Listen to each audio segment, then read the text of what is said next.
Next po natin, last po to kong Erin. Si Jocelyn Santos naman ang Taguig pa rin. Play. Ako po si Jocelyn Santos, 38 years old ng Taguig City. Ang tatanong ko po tungkol dun sa asawa ko na dumating, nag-abroad. 3 buwan lang siya, pinauwi na sila kasi tapos na yung project. Ang kontrata nila ay 1 taon.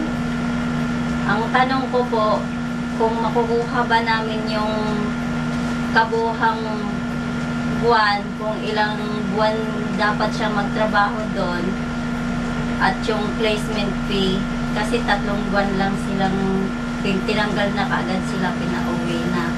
At kapag kinaso, ano kayang magiging proseso nun kung makaalis pa siya habang may kaso o hindi pa? Hindi maliwanag kung nandito na yung asawa, no? Pinauwi na daw po.